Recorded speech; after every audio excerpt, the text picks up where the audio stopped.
어릴 때 젊었을 때 좀 눈 수술을 했는데 그게 뭐 마음에 안 든다든지 뭐 잘못돼서 다시 이제 재수술하는 경우가 있는데, 그럼 이제 재수술도 굉장히 천차만별일 수밖에 없습니다.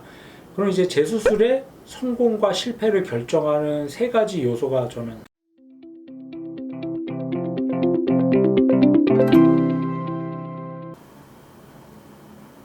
안녕하세요. 모티브 성형외과 성형외과 전문의 박재희 원장입니다.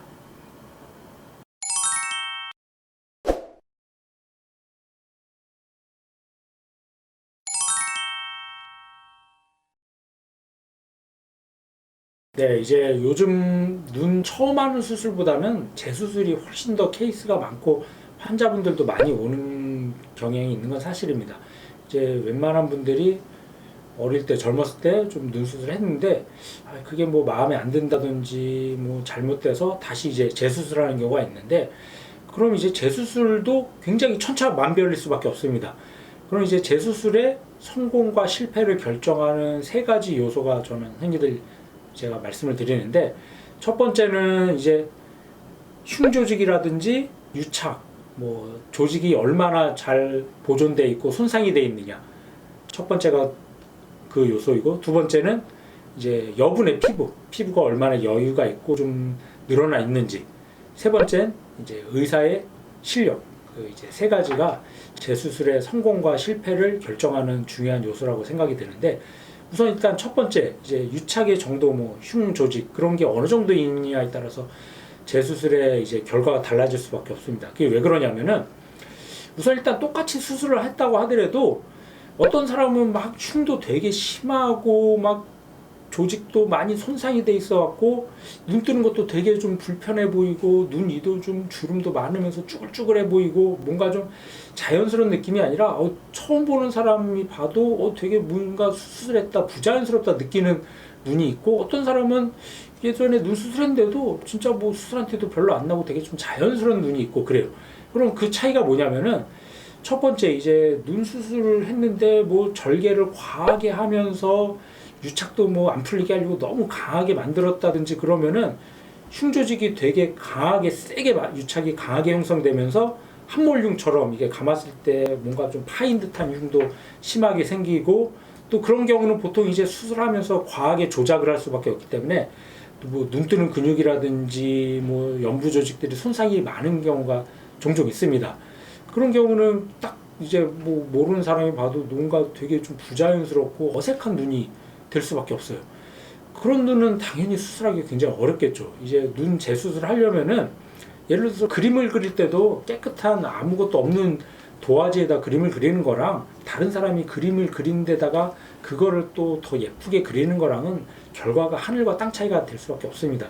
재수술의 경우도 조직의 손상이 별로 없고 유착이 강하지 않은 경우는 이제 거의 처음 하는 수술과 큰 차이가 없이 이제 충분히 좋은 결과, 부드러운 결과, 자연스러운 결과를 얻을 수가 있는데, 예전에 수술할 때 절개도 과하게 하고 쌍꺼풀도 굉장히 높게 잡으면서 피부도 많이 잘라내고 조직 손상도 좀 심한 경우는 막상 들어가서 해주고 싶어도 별로 해줄 게 없는 경우들이 사실 종종 있어요. 그런 경우 참 의사 입장에서도 안타깝고 좀 아쉬운 경우가 많은데, 그런 경우는 사실은 암만 실력 좋은 의사가 있다고 하더라도 의사가 신이 아닌 이상은 뭐 없는 조직을 새로 만들 수 있거나 그렇진 않겠죠. 그렇기 때문에 그런 경우는 아무래도 좀 결과가 좀 떨어질 수밖에 없습니다.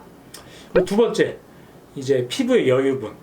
그것도 굉장히 좀 중요한데, 그거는 특히 이제 두껍고 소세지 같은 쌍꺼풀을 좀 자연스럽게 최대한 좀 낮추고 그런 수술할 때 굉장히 좀 중요한데, 이제 쌍꺼풀 같은 경우 환자분들이 선생님 저 쌍꺼풀 너무 크게 돼갖고 뭐 수술한 지 몇 년 지났는데도 엊그제 수술한 눈처럼 되게 좀 티나고 좀 소세지 같고 좀 어색해서 좀 최대한 좀 자연스럽게 낮추고 싶어요. 그래서 그런 경우들이 이제 종종 있습니다. 그런 경우는 이제 의사가 원한다고 무조건 낮출 수 있는 게 아니라 피부 여유분이 있어야 돼요.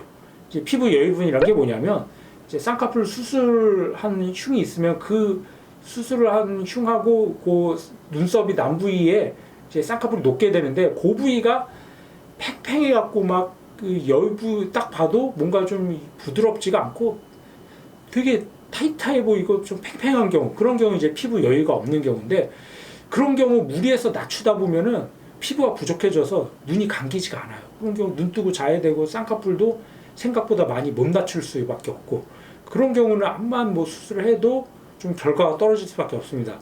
그런 경우 뭐 요즘은 뭐 두 줄 딱이라고 그래서 기존 흉은 놔둔 채로 뭐 새로 밑에 라인을 잡으면서 하는 경우도 있긴 있는데, 그런 경우도 아무래도 좀 기존의 흉이 그대로 남아있을 수밖에 없고, 그 두 줄 딱이도 피부 여유분이 있는 경우가 사실은 효과가 더 좋아요.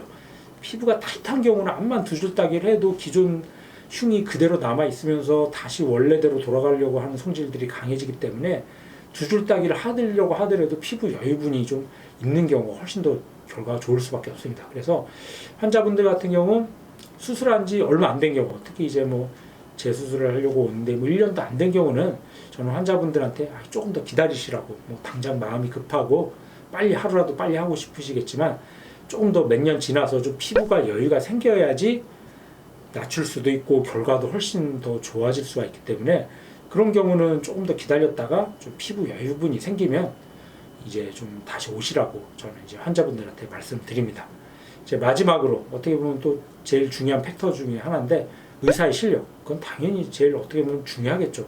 암만 뭐 피부 여유가 있고 상태가 좋아서 흉조직도 별로 없는 눈이라고 하더라도 뭐 경험이 많지 않고 그런 의사가 하면은 오히려 더 안 좋아지고 더 나쁜 결과를 얻을 수가 있는 경우들이 종종 있습니다. 그래서 당연히 의사의 실력이야말로 당연히 기본 중에 기본이 되는데, 그거는 이제 환자분들이 충분히 이제 상의하고 이제 자기 눈의 해박적 구조에 맞는 의사분하고, 이제 남녀 사이에도 궁합이 중요하다고 하죠.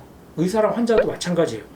똑같은 환자라도 어떤 의사는 이런 식으로 얘기하고 어떤 의사는 또 저런 식으로 얘기하고, 그럼 환자분들도 좀 몇 번 상담을 하다 보면은 내 의견을 좀 충분히 이해를 하고 내 상태를 충분히 잘 파악할 수 있는 의사를 만나면은 이 의사분한테 맡기면 좀 어느 정도 안심이 되겠다, 그런 느낌이 올 겁니다.